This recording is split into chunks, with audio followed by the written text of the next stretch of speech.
ہوں۔ اس کے ساتھ ساتھ جو D G S P R نے یہ کہا ہے کہ جو ہی یہ حملہ شروع ہوا، یہ واقعہ ہوا، تو بھارت کی جانب سے تمام جو میڈیا چینل ہیں بھارت کے، انہوں نے اس کو پروپیگیٹ کیا اور سنسنی پھیلائی اور اس کو بڑھ چڑھ کر اس کی تشہیر کی۔ اس کے ساتھ ساتھ جو وہاں پہ ٹویٹر تھے، ہینڈل تھے، سوشل میڈیا تھے، وہاں پہ بھی مسلسل پروپیگنڈا ہوتا رہا۔ لیکن اس کے ساتھ ساتھ جو ملک کے اندر سے بھی کچھ جو شرپسند عناصر ہیں، جو سیاسی عناصر ہیں، جن کا مقصد صرف اقتدار ہے، وہ اقتدار کے حصول کے لیے انہوں نے اس واقعے کو بھی نہ بخشا اور اس پہ بھی جو ہے وہ مسلسل جو تنقید کے نشتر برساتے رہے سیکورٹی اداروں پہ، اور اس واقعے کو سیکورٹی اداروں کا لیپس جو ہے قرار دیتے رہے۔ انہوں نے اس پہ بھی بڑا افسوس کا اظہار کیا اور انہوں نے کہا کہ یہ انتہائی جو ہے تکلیف دہ ہے اور قابل مذمت ہے کہ اس طرح کا، کہ ایسے وقت میں جب آپ کو سیکورٹی فورسز کے ساتھ، اداروں کے ساتھ کھڑا ہونا چاہیے، پورا ملک یک زبان ہے، جو کچھ عناصر جو سیاسی عناصر ہیں وہ اپنے مذموم مقاصد کے لیے پاک فوج پر اور سیکورٹی اداروں پر تنقید بھی کرتے رہے۔ اب اس سب کے ساتھ جو ہے جو سیاسی ماہرین جو ہیں، سیکورٹی ماہرین ہیں، سیاسی تجزیہ نگار ہیں، ان سب کا یہ کہنا ہے کہ یہ ایک بہت بڑا واقعہ ہے، اس کو کسی بھی طور پر نظر انداز نہیں کیا جا سکتا۔ پاک فوج کی کارروائی کو سراہتے ہیں کہ انہوں نے کم سے کم جانی نقصان کے ساتھ یہ آپریشن مکمل کیا، لیکن یہ اپنی نوعیت کا پاکستان کے اندر پہلا واقعہ ہے کہ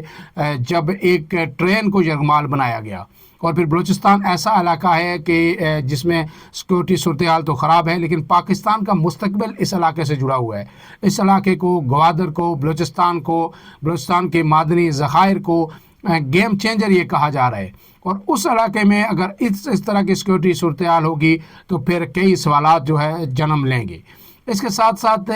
کے پی کے کی صورتحال کیونکہ خراب ہوتی جا رہی ہے لا اینڈ آرڈر کی، اب یہ تھریٹس جو ہے ذرائع نے یہ بتایا کہ کچھ تھریٹس ایسی بھی ہیں کہ شاید یہ دہشت گردی کے واقعات پاکستان کے بڑے شہروں میں بھی ہو سکتے ہیں۔ اسی وجہ سے جو ہے وفاقی دارالحکومت سمیت تمام بڑے شہروں میں اور اہم ترین جو تنصیبات ہیں، اساس تنصیبات ہیں، ان کی سیکورٹی بھی جو ہے سخت کر دی گئی ہے، کیونکہ اگر اللہ نہ کرے جب بلوچستان کی صورتحال یہ ہو گئی ہے، یہ جو واقعہ ہوا، یو این نے بھی اس کی مذمت کی ہے کہ جس طرح دہشت گردوں نے معصوم شہریوں کو یرغمال بنایا، ڈال بنایا، اس کی سخت مذمت کی۔ پوری دنیا کا میڈیا جو ہے اس خبر کو مسلسل جو کل سے تقریباً اب جو ہے 48 گھنٹے ہونے کو ہیں، جو ہے یہ رپورٹ کرتا رہا ہے، اور پوری دنیا کے اندر ایک تشویش کی لہر دوڑ گئی ہے کہ دہشت گرد اس حد تک پاکستان میں جو ہے واپس ری آرگنائز ہو رہے ہیں کہ وہ پوری ٹرین کو ہی انہوں نے یرغمال بنا لیا اور لوگوں کو اغوا کر لیا۔ تو اب اس سارے صورتحال میں اس کے بجائے پاکستان کے اوپر بڑے منفی اثرات پڑیں گے۔ پاکستان کی معیشت پہ جو سرمایہ کاری آنی ہے، یقیناً اس پہ کو زک پہنچے گی، لیکن اب وقت آ گیا ہے کہ ان دہشت گردوں کے خلاف ایک فیصلہ کن کارروائی کی جائے، چاہے وہ کے پی کے میں ہوں، چاہے بلوچستان کے اندر ہوں۔ اب یہ وقت آ گیا ہے کہ ایک مرتبہ پھر جب یہ دہشت گرد افغانستان سے ظاہر منظم ہو رہے ہیں، جب سے امریکہ گیا ہے افغانستان میں دہشت گردوں کی جو پناہ گاہیں ہیں وہ بالکل محفوظ ہو چکی ہیں، امریکہ کا چھوڑا گیا اسلحہ وہ استعمال کر رہے ہیں، جدید ترین اسلحہ ہے، سنائپرز ہیں اور نائٹ ویژن گوگلز سے لے کے ہر چیز انہیں میسر ہے۔ پھر وہاں سے وہ اسلحہ اسمگل کر کے پاکستان پہنچایا جاتا ہے، اور پاکستان میں نہ صرف افغان شہری دہشت گردی آ کے کرتے ہیں بلکہ وہ یہ اسلحہ بھی استعمال کر رہے ہیں۔ اور اس حوالے سے جو ہے اب پاکستان کو فیصلہ کن سیکورٹی اداروں کو اور حکومت کو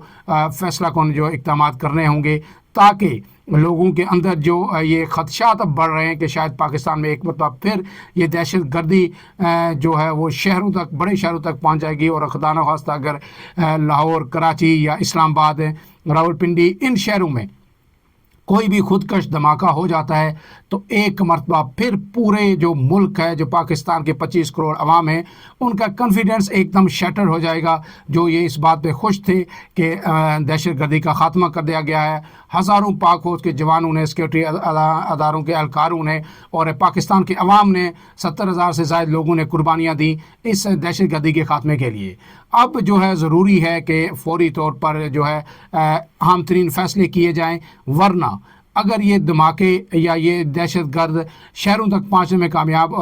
ہو گئے تو پھر جو ہے میرے خیال میں ان کو واپس ایلیمینیٹ کرنے کے لیے پاکستان کو مزید بہت ساری جو قربانیاں دینی پڑیں گی، اور اس میں جہاں معاشی نقصان ہوگا وہاں انسانی جانوں کا بھی بڑے پیمانے پر ضیاع ہو سکتا ہے۔ فی الحال کے لیے اتنا ہی۔ عمران اعظم کو اجازت دیجیے، اللہ حافظ۔